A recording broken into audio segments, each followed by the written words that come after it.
ನಿನ್ನೆ ನಡೆದ ಸಚಿವ ಸಂಪುಟ ಸಭೆಯಲ್ಲಿ ಹಲವು ನಿರ್ಧಾರಗಳನ್ನು ಮಾಡಲಾಗಿದೆ. ಕರ್ನಾಟಕ ಸರ್ಕಾರಿ ಶೈಕ್ಷಣಿಕ ಸಂಸ್ಥೆ ಭೂಮಿಗಳ ರಕ್ಷಣೆ ಮತ್ತು ಸಕ್ರಮಾತಿ ವಿಧೇಯಕ 2026ಕ್ಕೆ ಘಟನೋತ್ತರ ಅನುಮೋದನೆ, ಕರ್ನಾಟಕ ರಾಜ್ಯ ಸಿವಿಲ್ ಸೇವೆಗಳು ಶಿಕ್ಷಕರ ವರ್ಗಾವಣೆ ನಿಯಂತ್ರಣ ಮತ್ತು ತಿದ್ದುಪಡಿ ವಿಧೇಯಕ 2026ಕ್ಕೂ ಘಟನೋತ್ತರ ಅನುಮೋದನೆ ಹಾಗೂ ಮೋಟಾರು ವಾಹನಗಳ ತೆರಿಗೆ ನಿರ್ಧರಣೆ ತಿದ್ದುಪಡಿ ವಿಧೇಯಕ 2026ಕ್ಕೆ ಘಟನೋತ್ತರ ಅನುಮೋದನೆ ಸಿಕ್ಕಿದೆ. ಜಲಸಂಪನ್ಮೂಲ ಇಲಾಖೆಯಲ್ಲಿ 2003ರ ಪೂರ್ವದಲ್ಲಿ ನೇಮಕಾತಿ ಹೊಂದಿ ಇಲಾಖೆ ಬೇರ್ಪಡಿಕೆ ಸಂದರ್ಭದಲ್ಲಿ ಯಾವ ಇಲಾಖೆಗೆ ಸೇರ್ತೇವೆ ಅಂತ ತಿಳಿಸದೆ ಜಲಸಂಪನ್ಮೂಲ ಇಲಾಖೆಯಲ್ಲೇ ಮುಂದುವರೆದಿರುವ 379 ಅಧಿಕಾರಿಗಳು ನೌಕರರನ್ನ ಜಲಸಂಪನ್ಮೂಲ ಇಲಾಖೆಯ ಆಯಾ ವೃಂದದ ಜ್ಯೇಷ್ಠತಾ ಪಟ್ಟಿಯಲ್ಲಿ ಪರಿಗಣಿಸೋಕೆ ತೀರ್ಮಾನ ಮಾಡಲಾಗಿದೆ. ಇವತ್ತು ನಡೀಬೇಕಾಗಿದ್ದ ವಿಶೇಷ ಕ್ಯಾಬಿನೆಟ್ ಸಭೆಯನ್ನ ರದ್ದು ಮಾಡಲಾಗಿದೆ. ಒಳ ಮೀಸಲಾತಿ ವಿಚಾರ ಚರ್ಚೆಗೆ ನಿಗದಿಯಾಗಿದ್ದ ವಿಶೇಷ ಸಚಿವ ಸಂಪುಟ ಸಭೆ ಇವತ್ತು ಮಧ್ಯಾಹ್ನ 12 ಗಂಟೆಗೆ ನಡೀಬೇಕಾಗಿತ್ತು. ಇದೀಗ ಏಕಾಏಕಿ ಸಭೆಯನ್ನ ರದ್ದು ಮಾಡಲಾಗಿದೆ. ಒಳ ಮೀಸಲಾತಿ ಕುರಿತು ಇವತ್ತಿನ ಕ್ಯಾಬಿನೆಟ್ ಅಲ್ಲಿ ಅಂತಿಮ ನಿರ್ಧಾರ ಕೈಗೊಳ್ಳಲಾಗುತ್ತೆ ಅಂತ ಹೇಳಲಾಗಿತ್ತು. ಆದರೆ ಸಂಪುಟ ಸಭೆಯನ್ನೇ ಮುಂದೂಡಿರುವ ಸಿಎಂ ಉಪಚುನಾವಣೆ ಬಳಿಕ ಸಂಪುಟ ಸಭೆ ನಡೆಸೋಕೆ ನಿರ್ಧಾರ ಮಾಡಿದಾರಂತೆ. ಉಪಚುನಾವಣಾ ಹಿನ್ನೆಲೆ ಒಳ ಮೀಸಲಾತಿ ಸಂಬಂಧ ಕರೆಯಲಾಗಿದ್ದ ವಿಶೇಷ ಸಂಪುಟ ಸಭೆ ರದ್ದಾಗಿದ್ದು ಅಡ್ವೊಕೇಟ್ ಜನರಲ್ ಚುನಾವಣಾ ನೀತಿ ಸಂಹಿತೆ ಉಲ್ಲಂಘನೆ ಆಗುತ್ತೆ ಅಂತ ಮಾಹಿತಿ ಕೊಟ್ಟಿದ್ದಾರೆ. ಹೀಗಾಗಿ ಮುಂದೂಡಿಕೆ ಮಾಡಿದೀವಿ, ಕಾನೂನು ಸಚಿವ ಎಚ್.ಕೆ. ಪಾಟೀಲ್ ತಿಳಿಸಿದ್ದಾರೆ. ಹೀಗಂತ ಒಳ ಮೀಸಲಾತಿ ಜಾರಿ ವಿಚಾರವಾಗಿ ಕ್ಯಾಬಿನೆಟ್ ಸಭೆಗೂ ಮುನ್ನ ಸಿಎಂ ಸಿದ್ದರಾಮಯ್ಯ ಗರಂ ಆಗಿದ್ರು. ಒಳ ಮೀಸಲಾತಿ ಜಾರಿ ವಿಚಾರದಲ್ಲಿ ಸಿಎಂಗೆ ಮನವಿ ಸಲ್ಲಿಸೋಕೆ ಬಂದಿದ್ದ ಅಲೆಮಾರಿ ಸಮುದಾಯದ ನಾಯಕರ ಬಳಿ ಗರಂ ಆದ್ರು. ಒಳ ಮೀಸಲಾತಿ ಹರಿಕಾರರು ನೀವೇ ಹೀಗೆ ಮಾಡಿದ್ರೆ ಹೇಗೆ ಅಂತ ಹೇಳಿದ್ದಾರೆ ನಾಯಕರು. ಇನ್ನು ನಾಯಕರ ಮಾತಿಗೆ ಸಿಎಂ ಗರಂ ಆಗಿದ್ದು, ನೀವೇ ಗೊಂದಲ ಸೃಷ್ಟಿಸಿ ನನ್ನ ಹೆಸರು ಹಾಳು ಮಾಡ್ತೀರಾ ಅಂತ ಗರಂ ಆಗಿದ್ದಾರೆ. ಕ್ಯಾಬಿನೆಟ್ ಮೀಟಿಂಗ್ ಬಳಿಕವೂ ದಲಿತ ಸಚಿವರ ಜೊತೆಗೆ ಸಿಎಂ ಚರ್ಚೆ ಮಾಡಿದ್ದಾರೆ. ಕ್ಯಾಬಿನೆಟ್ ಸಭೆ ಬಳಿಕ ಸಿಎಂ ಹಾಗೂ ದಲಿತ ಸಚಿವರು ಸಭೆ ಮಾಡಿದ್ರು. ಸಭೆಯನ್ನ ಮುಗಿಸಿ ಸಚಿವ ಸತೀಶ್ ಜಾರಕಿಹೊಳಿ, ಕೆಎಚ್ ಮುನಿಯಪ್ಪ, ಸಚಿವ ಮಹದೇವಪ್ಪ, ಪ್ರಿಯಾಂಕ್ ಖರ್ಗೆ, ಮಾಜಿ ಸಚಿವ ಆಂಜನೇಯ ತೆರಳಿದ್ದಾರೆ. ದಾವಣಗೆರೆ ದಕ್ಷಿಣ ಕ್ಷೇತ್ರದಲ್ಲಿ ಕಾಂಗ್ರೆಸ್ಗೆ ಬಂಡಾಯದ ಬಿಸಿ ತಟ್ಟಿದೆ. ಕಾಂಗ್ರೆಸ್ ಬಂಡಾಯ ಅಭ್ಯರ್ಥಿ ಸುಭಾನ್ ಸಾಬ್ ಅವರನ್ನ ಕೆಪಿಸಿಸಿ ಉಚ್ಚಾಟನೆ ಮಾಡಿದೆ. 6 ವರ್ಷಗಳ ಕಾಲ ಪಕ್ಷದಿಂದ ಉಚ್ಚಾಟನೆ ಮಾಡಲಾಗಿದೆ. ಇನ್ನೊಬ್ಬ ಬಂಡಾಯ ಅಭ್ಯರ್ಥಿ ಸಾದಿಕ್ ಪೈಲ್ವಾನ್ ಅವರನ್ನು ಮಾತ್ರ ಉಚ್ಚಾಟನೆ ಮಾಡಿಲ್ಲ. ದಾವಣಗೆರೆ ದಕ್ಷಿಣ ಉಪಚುನಾವಣೆಯಲ್ಲಿ ಸಮರ್ಥ ಸ್ಪರ್ಧೆ ಬಗ್ಗೆ ಶ್ರೀಶೈಲ ಜಗದ್ಗುರು ಚನ್ನಸಿದ್ದರಾಮ ಶಿವಾಚಾರ್ಯ ಸ್ವಾಮೀಜಿ ಪ್ರತಿಕ್ರಿಯೆ ಕೊಟ್ಟಿದ್ದಾರೆ. ಹಾವೇರಿ ಜಿಲ್ಲೆ ರಾಣೆಬೆನ್ನೂರು ತಾಲೂಕಿನ ಲಿಂಗದಹಳ್ಳಿಯಲ್ಲಿ ಮಾತನಾಡಿದ ಅವರು, ಸಮಾಜದ ಯಾವುದೇ ವ್ಯಕ್ತಿ ಯಾವುದೇ ಪಕ್ಷದಿಂದ ಸ್ಪರ್ಧಿಸಲಿ, ಸಮಾಜದವರೆಲ್ಲರೂ ಬೆಂಬಲಿಸೋದು ಆದ್ಯ ಕರ್ತವ್ಯ ಅಂತ ಹೇಳಿದ್ರು. ಶಾಮನೂರು ಶಿವಶಂಕರಪ್ಪ ಸಮಾಜದ ಒಗ್ಗಟ್ಟಿಗೆ ಶ್ರಮಿಸಿದ್ದಾರೆ. ಅಖಿಲ ಭಾರತ ವೀರಶೈವ ಸಂಘವನ್ನು ಸುದೀರ್ಘವಾಗಿ ಮುನ್ನಡೆಸಿದ್ದಾರೆ. ಅವರ ಮೊಮ್ಮಗ ಈಗ ಚುನಾವಣೆಯನ್ನ ಎದುರಿಸ್ತಾ ಇದ್ದಾರೆ, ಅವರಿಗೆ ಬೆಂಬಲಿಸಬೇಕು ಅಂತ ಹೇಳಿದ್ರು. ಬಾಗಲಕೋಟೆ ಜಿಲ್ಲೆ ಕುಳಗೇರಿ ಕ್ರಾಸ್ ಚೆಕ್ಪೋಸ್ಟ್ನಲ್ಲಿ ದಾಖಲೆ ಇಲ್ಲದ 8 ಲಕ್ಷ ರೂಪಾಯಿ ಹಣವನ್ನು ಚುನಾವಣಾ ಅಧಿಕಾರಿಗಳು ಜಪ್ತಿ ಮಾಡಿದ್ದಾರೆ. ಬಾಗಲಕೋಟೆ ಮತಕ್ಷೇತ್ರದ ಉಪಚುನಾವಣೆ ಹಿನ್ನೆಲೆ ಜಿಲ್ಲೆಯಾದ್ಯಂತ ನೀತಿ ಸಂಹಿತೆ ಜಾರಿಯಲ್ಲಿದೆ. ಬಾದಾಮಿ ತಾಲೂಕಿನ ಕುಳಗೇರಿ ಕ್ರಾಸ್ ಚೆಕ್ಪೋಸ್ಟ್ನಲ್ಲಿ ಜಪ್ತಿ ಮಾಡಲಾಗಿದೆ. ಆರ್.ಎಲ್. ನದಾಫ್ ನೇತೃತ್ವದ ಎಸ್ಎಸ್ಟಿ ತಂಡ ವಾಹನ ತಪಾಸಣೆ ವೇಳೆ ಕ್ರೇಟಾ ಕಾರ್ನಲ್ಲಿ 8 ಲಕ್ಷ ರೂಪಾಯಿ ಹಣ ಸಿಕ್ಕಿದೆ. ಬೆಂಗಳೂರು, ದಾವಣಗೆರೆ, ಹುಬ್ಬಳ್ಳಿ ಮಾರ್ಗದಿಂದ ಕಲಬುರಗಿ ಕಡೆಗೆ ಹೊರಟಿದ್ದ ಕ್ರೇಟಾ ಕಾರ್ ಜೈ ಭೀಮ್ ಶರಣಪ್ಪ ಅನ್ನುವವರಿಗೆ ಸೇರಿದ್ದು ಅಂತ ತಿಳಿದು ಬಂದಿದೆ. ಮಧ್ಯಪ್ರಾಚ್ಯದಲ್ಲಿ ನಡೀತಾ ಇರುವ ಯುದ್ಧ 28ನೇ ದಿನ ಕಾಲಿಟ್ಟಿದೆ. ಟ್ರಂಪ್ ಕದನ ವಿರಾಮದ ಮಧ್ಯೆನೇ ಇರಾನ್, ಇಸ್ರೇಲ್ ಹಾಗೂ ಅಮೆರಿಕ ವಾಯುನೆಲೆಗಳ ಮೇಲೆ ದಾಳಿ ಮಾಡ್ತಾ ಇದೆ. ಈ ಮಧ್ಯೆ ಟ್ರಂಪ್ ಇರಾನ್ಗೆ ಕದನ ವಿರಾಮಕ್ಕೆ ಒಪ್ಕೊಳ್ಬೇಕು ಅಂತ ಏಪ್ರಿಲ್ 6ರ ರಾತ್ರಿ 8 ಗಂಟೆ ತನಕ ಸಮಯ ಕೊಟ್ಟಿದ್ದಾರೆ. ಅಲ್ಲಿವರೆಗೂ ಇರಾನ್ನ ಯಾವುದೇ ಇಂಧನ ಸೌಕರ್ಯ ಹಾಗೂ ವಿದ್ಯುತ್ ಸ್ಥಾವರಗಳ ಮೇಲೆ ದಾಳಿ ಮಾಡಲ್ಲ ಅಂತ ಹೇಳಿದ್ದಾರೆ. ಇನ್ನು ಇರಾನ್ ಜೊತೆಗೆ ಮಾತುಕತೆ ನಡೀತಾ ಇದೆ, ಶೀಘ್ರವೇ ಇದಕ್ಕೆ ಫಲಪ್ರದ ಸಿಗಬಹುದು ಅಂತ ಹೇಳಿದ್ದಾರೆ. ಈ ಮಧ್ಯೆ ಹರ್ಮುಜ್ ಜಲಸಂಧಿ ಭಾರತಕ್ಕೆ ಓಪನ್ ಆಗಿದೆ. ಭಾರತದ ಹಡಗುಗಳು ಕೂಡ ಬರ್ತಾ ಇವೆ. ಅಬುಧಾಬಿ ಮೇಲೆ ಇರಾನ್ ನಡೆಸಿದ ದಾಳಿಯಲ್ಲಿ ಓರ್ವ ಭಾರತೀಯ ಸಾವನ್ನಪ್ಪಿದ್ದಾನೆ. ಇರಾನ್ ಮಾಡಿದ ಕ್ಷಿಪಣಿ ದಾಳಿಯನ್ನು ಅಬುಧಾಬಿ ತಡೆದಿದೆ. ಈ ವೇಳೆ ಕ್ಷಿಪಣಿಯ ಅವಶೇಷಗಳು ಬಿದ್ದಿದ್ದು ಭಾರತೀಯನೋರ್ವ ಮೃತಪಟ್ಟಿದ್ದು ಹಲವರು ಗಾಯಗೊಂಡಿದ್ದಾರೆ. ಇಸ್ರೇಲ್ ಮೇಲೆ ಇರಾನ್ ದಾಳಿ ಮಾಡ್ತಾ ಇದೆ. ತಡರಾತ್ರಿ ಹೈಫಾ ಬಂದರ್ನ ಮೇಲೆ ದಾಳಿ ಮಾಡಿತ್ತು. ಇಂಧನ ಟ್ಯಾಂಕರ್ಗಳನ್ನು ಟಾರ್ಗೆಟ್ ಮಾಡಿ ದಾಳಿ ಮಾಡಿದೆ. ಇಸ್ರೇಲ್ನ ಫೈಟರ್ ಜೆಟ್ಗಳನ್ನು ಗುರಿಯಾಗಿಸಿಕೊಂಡು ಇರಾನ್ ದಾಳಿ ಮಾಡ್ತಾ ಇದೆ.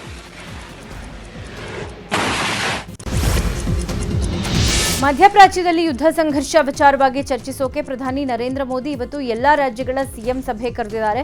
ವರ್ಚುವಲ್ ಮೂಲಕ ಸಭೆಯಲ್ಲಿ ದೇಶದಲ್ಲಿ ಇಂಧನ ಅನಿಲ ಕೊರತೆ ಎದುರಾಗಿರುವ ಬಗ್ಗೆ ಚರ್ಚೆ ನಡೆಸಲಿದ್ದಾರೆ. ಈ ಸಮಯದಲ್ಲಿ ರಾಜ್ಯಗಳ ಪಾತ್ರದ ಬಗ್ಗೆ ಪ್ರಧಾನಿ ಚರ್ಚಿಸಲಿದ್ದಾರೆ.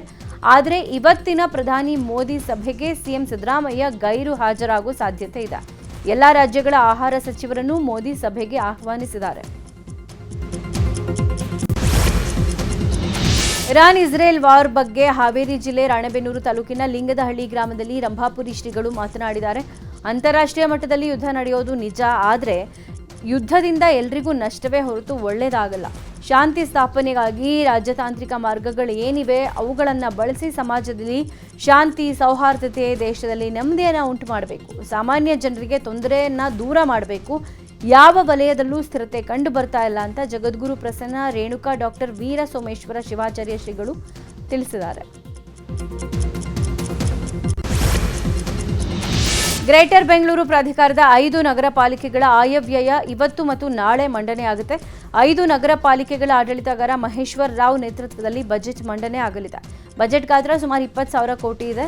ಇವತ್ತು 2 ನಗರ ಪಾಲಿಕೆಗಳ ಬಜೆಟ್ ಮಂಡನೆ ಆಗಲಿದೆ. ಬೆಳಗ್ಗೆ 9:00 ಪೂರ್ವ ನಗರ ಪಾಲಿಕೆ ಬಜೆಟ್ ಮಂಡನೆ ಆಗಲಿದ್ದು ಮಧ್ಯಾಹ್ನ 12:00 ಕೇಂದ್ರ ನಗರ ಪಾಲಿಕೆ ಬಜೆಟ್ ಮಂಡನೆ ಆಗುತ್ತೆ. ನಾಳೆ ಉತ್ತರ, ಪಶ್ಚಿಮ, ದಕ್ಷಿಣ ನಗರ ಪಾಲಿಕೆಗಳ ಬಜೆಟ್ ಮಂಡನೆ ಆಗಲಿದೆ. ಬೆಂಗಳೂರಿನ ಪೀಣ್ಯ ಬಳಿ ನಡೆದ ಅಕ್ಕ ಹಾಗೂ ತಮ್ಮನ ಕೊಲೆ ಪ್ರಕರಣವನ್ನು ಪೊಲೀಸರು ಗಂಭೀರವಾಗಿ ಪರಿಗಣಿಸಿದ್ದಾರೆ. ಆರೋಪಿಗಳಾದ ಅಪ್ರಾಪ್ತ ಬಾಲಕ ಹಾಗೂ ಆತನ ತಾಯಿ ಛಾಯಾರನ್ನ ಬಂಧಿಸಿರುವ ಪೀಣ್ಯ ಪೊಲೀಸರು ಹೆಚ್ಚಿನ ವಿಚಾರಣೆ ನಡೆಸ್ತಾ ಇದ್ದಾರೆ. ಮಗನ ಜೊತೆ ತಾಯಿಗೂ ಸೇರಿ 2 ಚಾಕುವಿನಲ್ಲಿ ಇರಿದು ಯಮುನಾ ಹಾಗೂ ಸುದೀಪ್ ಕೊಲೆ ಮಾಡಿದ್ದಾರೆ. ಅಕ್ಕನ ಜೊತೆಗೆ ಮಲ್ಲೇಗೌಡ ಎಂಬಾತ ಅಕ್ರಮ ಸಂಬಂಧ ಇಟ್ಕೊಂಡಿದ್ದ. ಈ ವಿಚಾರಕ್ಕೆ ಗಲಾಟೆ ಆಗಿತ್ತು. ಬಳಿಕ ಇಬ್ಬರ ಹತ್ಯೆ ನಡೆದಿದೆ ಅಂತ ಹೇಳಲಾಗ್ತಾ ಇದೆ. ಇವತ್ತು ಛಾಯಾಳನ್ನ ಕೋರ್ಟ್ಗೆ ಹಾಗೂ ಅಪ್ರಾಪ್ತ ಬಾಲಕನನ್ನ ಬಾಲ ನ್ಯಾಯ ಮಂಡಳಿಗೆ ಹಾಜರುಪಡಿಸಲಾಗುತ್ತೆ. ಇವತ್ತು ಯಮುನಾ ಹಾಗೂ ಸುದೀಪ್ ಮರಣೋತ್ತರ ಪರೀಕ್ಷೆ ಕೂಡ ನಡೆಯುತ್ತೆ. ರಾಜ್ಯ ಸರ್ಕಾರ 1ನೇ ತರಗತಿಗೆ ದಾಖಲಾಗುವ ಮಕ್ಕಳ ವಯಸ್ಸನ್ನ ಸಡಿಲಿಕೆ ಮಾಡಿದೆ. ಮೊದಲು 1ನೇ ತರಗತಿಗೆ 6 ವರ್ಷ ನಿಗದಿ ಮಾಡಲಾಗಿತ್ತು. ಈಗ 5 ವರ್ಷ 10 ತಿಂಗಳು ಅಂದ್ರೆ 60 ದಿನಗಳ ಕಾಲ ಸಡಿಲಿಕೆ ಮಾಡಲಾಗಿದೆ. ಈ ಬಗ್ಗೆ ವಿಧಾನಸಭೆಯಲ್ಲಿ ಶಿಕ್ಷಣ ಸಚಿವ ಮಧು ಬಂಗಾರಪ್ಪ ಘೋಷಣೆ ಮಾಡಿದ್ದಾರೆ. ಇನ್ನು ಎಸ್ಎಸ್ಎಲ್ಸಿ ಹಿಂದಿ ಭಾಷೆಯ ಪರೀಕ್ಷೆ ದಿನಾಂಕವನ್ನು ಮುಂದೂಡಲಾಗಿದೆ. ಇದೇ 30ರಂದು ಎಸ್ಎಸ್ಎಲ್ಸಿ ಹಿಂದಿ ಪರೀಕ್ಷೆ ನಿಗದಿಯಾಗಿತ್ತು. ಆದರೆ ಅವತ್ತು ಮಹಾವೀರ ಜಯಂತಿ ಹಿನ್ನೆಲೆ 31ಕ್ಕೆ ಪರೀಕ್ಷೆಯನ್ನು ಮುಂದೂಡಲಾಗಿದೆ.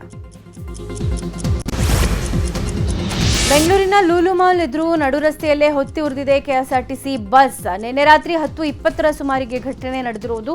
ಬೆಂಗಳೂರಿನಿಂದ ಶಿವಮೊಗ್ಗಕ್ಕೆ ಹೋಗ್ತಾ ಇದ್ದ ಕೆಎಸ್ಆರ್ಟಿಸಿ ಬಸ್ ಇದಾಗಿದ್ದು ಬಸ್ಸಿನ ಡೀಸೆಲ್ ಲೀಕೇಜ್ ಆಗಿರೋದ್ರಿಂದ ಬೆಂಕಿ ಕಾಣಿಸಿಕೊಂಡಿದೆ. ತಕ್ಷಣವೇ ಪ್ರಯಾಣಿಕರು ಕೆಳಗಡೆ ಇಳಿದಿದ್ದಾರೆ. ಅಗ್ನಿಶಾಮಕ ದಳ ಸಿಬ್ಬಂದಿ ಬೆಂಕಿಯನ್ನು ನಂದಿಸಿದ್ದಾರೆ. ಡಿಪೋ 5 ದೀಪಾಂಜಲಿ ನಗರಕ್ಕೆ ಸೇರಿದ ಕೆಎಸ್ಆರ್ಟಿಸಿ ಬಸ್ ಇದಾಗಿದ್ದು ಬಸ್ನಲ್ಲಿ 25ರಿಂದ 30 ಜನ ಪ್ರಯಾಣಿಕರು ಪ್ರಯಾಣ ಮಾಡ್ತಾ ಇದ್ರು. ಶೀಘ್ರದಲ್ಲೇ ಬೆಂಕಿ ನಂದಿಸಿರೋದ್ರಿಂದ ದೊಡ್ಡ ಅನಾಹುತ ತಪ್ಪಿದೆ.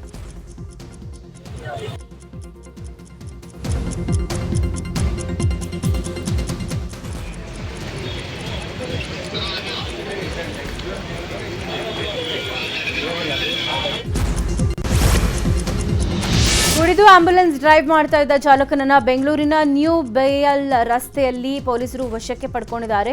ರಾಮಯ್ಯ ಆಸ್ಪತ್ರೆ ಕಡೆಯಿಂದ ಸದಾಶಿವನಗರ ಸಿಗ್ನಲ್ ಕಡೆಗೆ ಬರ್ತಾ ಇದ್ದ ಆಂಬ್ಯುಲೆನ್ಸ್ ಚಾಲಕ ಟಾಪ್ ಲೈಟ್ ಹಾಕೊಂಡು ಒನ್ ವೇನಲ್ಲಿ ಚಾಲನೆ ಮಾಡ್ತಾ ಇದ್ದ. ಅನುಮಾನಗೊಂಡ ಪೊಲೀಸರು ಪರಿಶೀಲನೆ ನಡೆಸಿದಾಗ ಕುಡಿದು ಡ್ರೈವ್ ಮಾಡ್ತಾ ಇರೋದು ಗೊತ್ತಾಗಿದೆ. ಚಾಲಕ ದರ್ಶನ್ ಅನ್ನ ವಶಕ್ಕೆ ಪಡೆದು ವಿಚಾರಣೆ ಮಾಡ್ತಾ ಇದ್ದಾರೆ.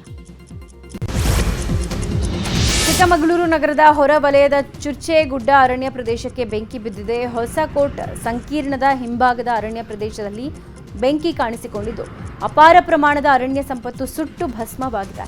ಕಿಡಿಗೇಡಿಗಳು ಬೆಂಕಿ ಹಾಕಿರೋ ಶಂಕೆ ವ್ಯಕ್ತವಾಗಿದೆ.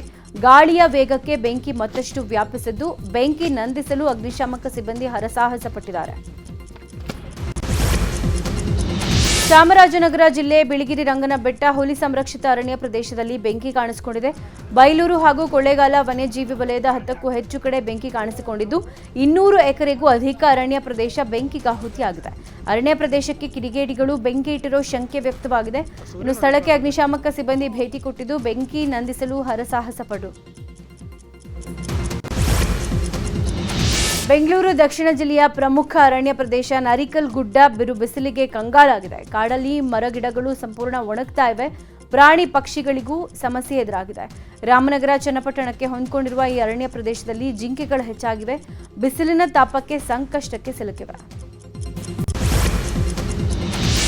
ಮಹಾವೀರ ಜಯಂತಿ ದಿನವನ್ನು ಅಹಿಂಸಾ ದಿನವಾಗಿ ಆಚರಿಸೋಕೆ ಆಗ್ರಹಿಸಿ ಧಾರವಾಡ ಜಿಲ್ಲೆ ಕುಂದಗೋಳ ತಹಶೀಲ್ದಾರ್ಗೆ ಮನವಿ ಸಲ್ಲಿಸಲಾಗಿದೆ. ಭಗವಾನ್ ಮಹಾವೀರ ಜಯಂತಿ ದಿನವನ್ನು ಅಹಿಂಸಾ ದಿನವನ್ನಾಗಿ ಆಚರಿಸಬೇಕು, ಅವತ್ತು ಮದ್ಯ ಮಾಂಸ ಮಾರಾಟ ನಿಷೇಧಿಸಬೇಕು ಅಂತ ಆಗ್ರಹಿಸಿ ಪದ್ಮಾವತಿ ಮಹಿಳಾ ಮಂಡಲದಿಂದ ಮನವಿ ಸಲ್ಲಿಸಲಾಗಿದೆ. ಮಹಿಳಾ ಮಂಡಳದ ಸದಸ್ಯರು ಹಾಗೂ ಜೈನ ಸಮುದಾಯದ ಪ್ರತಿನಿಧಿಗಳು ಈ ವೇಳೆ ಉಪಸ್ಥಿತರಿದ್ದರು. ಕೋಲಾರ ಜಿಲ್ಲೆ ಪಂಚಾಯಿತಿ ಅಭಿವೃದ್ಧಿ ಅಧಿಕಾರಿಗಳ ಕ್ಷೇಮಾಭಿವೃದ್ಧಿ ಸಂಘದ ಚುನಾವಣೆಯಲ್ಲಿ 77 ಮತಗಳನ್ನು ಪಡೆಯುವ ಮೂಲಕ ನೂತನ ಅಧ್ಯಕ್ಷರಾಗಿ ಮಹೇಶ್ ಕುಮಾರ್ ಆಯ್ಕೆಯಾಗಿದ್ದಾರೆ. ತಾಲೂಕು ಪಂಚಾಯಿತಿ ಆವರಣದಲ್ಲಿ ನಡೆದ ಚುನಾವಣೆಯಲ್ಲಿ 61 ಮತವನ್ನು ಪಡೆದು ಉಪಾಧ್ಯಕ್ಷರಾಗಿ ಮಂಗಳಾಂಬ, 66 ಮತ ಪಡೆದ ಸಂಪರಾಜು ಖಜಾಂಚಿಯಾಗಿ ಆಯ್ಕೆಯಾಗಿದ್ದಾರೆ. ಇವತ್ತು ರಾಮನವಮಿ ಹಿನ್ನೆಲೆ ಬೆಂಗಳೂರು ಪೊಲೀಸರು ಅಲರ್ಟ್ ಆಗಿದ್ದಾರೆ. ಸೂಕ್ಷ್ಮ ಪ್ರದೇಶಗಳಾದ ಡಿಜೆಹಳ್ಳಿ, ಕೆಜಿಹಳ್ಳಿ, ಶಿವಾಜಿನಗರ, ಪಾದರಾಯನಪುರ, ಜೆಜೆನಗರ ಸೇರಿ ಹಲವು ಕಡೆ ಬಿಗಿ ಬಂದೋಬಸ್ತ್ ಮಾಡಲಾಗಿದೆ. ಬೆಂಗಳೂರಿನ ಆದ್ಯಂತ 10,000ಕ್ಕೂ ಹೆಚ್ಚು ಪೊಲೀಸರ ನಿಯೋಜನೆ ಮಾಡಲಾಗಿದೆ. ಮೆರವಣಿಗೆ, ರ್ಯಾಲಿ ಮಾಡುವಂತಹ ಕಡೆ ಹೆಚ್ಚಿನ ಬಂದೋಬಸ್ತ್ ಮಾಡಲಾಗಿದೆ.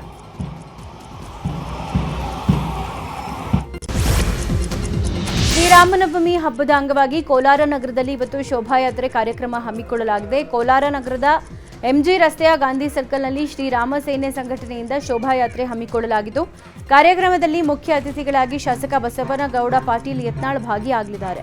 ಕಾರ್ಯಕ್ರಮದಲ್ಲಿ ಸಾವಿರಾರು ಸಂಖ್ಯೆಯಲ್ಲಿ ಭಕ್ತರು ಸೇರೋ ನಿರೀಕ್ಷೆ ಇದೆ.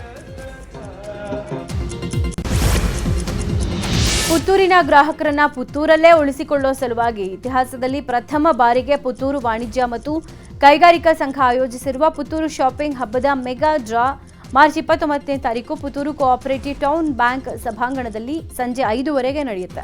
ಪುತ್ತೂರು ವಾಣಿಜ್ಯ ಮತ್ತು ಕೈಗಾರಿಕಾ ಸಂಘದ ಅಧ್ಯಕ್ಷ ರವಿಕೃಷ್ಣ ಕಲ್ಲಾಜೆ ಮಾತನಾಡಿ, ಕಳೆದ 2 ತಿಂಗಳಿಂದ ಪುತ್ತೂರು ಶಾಪಿಂಗ್ ಹಬ್ಬದ ಆಚರಣೆ ವಾಣಿಜ್ಯ ಮಳಿಗೆಯಲ್ಲಿ ಖರೀದಿ ಮಾಡಿದ ಗ್ರಾಹಕರಿಗೆ ಗಿಫ್ಟ್ ಕೂಪನ್ ಕೊಡುವ ಮೂಲಕ ವ್ಯಾಪಾರ ವ್ಯವಹಾರವನ್ನು ಉತ್ತೇಜಿಸಿದ್ದೇವೆ ಅಂತ ಹೇಳಿದರು.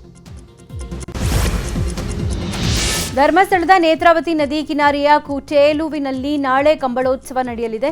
ಉಪ್ಪಿನಂಗಡಿಯ ಶ್ರೀ ಸಹಸ್ರಲಿಂಗೇಶ್ವರ ಮಹಾಕಾಳಿ ದೇವಸ್ಥಾನದಿಂದ ಮೆರವಣಿಗೆ ನಡೆಯಲಿದೆ. ಕರಾವಳಿ ಭಾಗದ ಕಂಬಳ ಕೋಣಗಳು ಭಾಗಿಯಾಗಲಿವೆ. ಸಮಾರಂಭದಲ್ಲಿ ವಶಿಷ್ಠ ಸಿನ್ಹಾ, ನಟಿ ಸುಕೃತಾ ನಾಗ್ ಸೇರಿದಂತೆ ಪ್ರಮುಖರು ಭಾಗಿಯಾಗಲಿದ್ದಾರೆ. ಮಾರ್ಚ್ 29ಕ್ಕೆ ಸಮಾರೋಪ ಸಮಾರಂಭ ಇರಲಿದ್ದು, ವಿಜೇತರಿಗೆ ಬಹುಮಾನ ವಿತರಣೆ ಮಾಡಲಿದ್ದಾರೆ.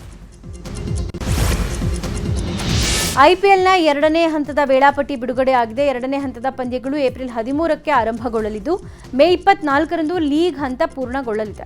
ಒಟ್ಟು 12 ನಗರಗಳಲ್ಲಿ ಈ ಪಂದ್ಯಗಳು ನಡೆಯಲಿವೆ. ಇದರಲ್ಲಿ ದಿನಕ್ಕೆ 2 ಪಂದ್ಯಗಳು ನಡೆಯಲಿವೆ. ಇನ್ನು ಮೊದಲ ಹಂತದ ಐಪಿಎಲ್ ಲೀಗ್ ನಾಳೆಯಿಂದ ಏಪ್ರಿಲ್ 12ರವರೆಗೆ ನಡೆಯುತ್ತೆ.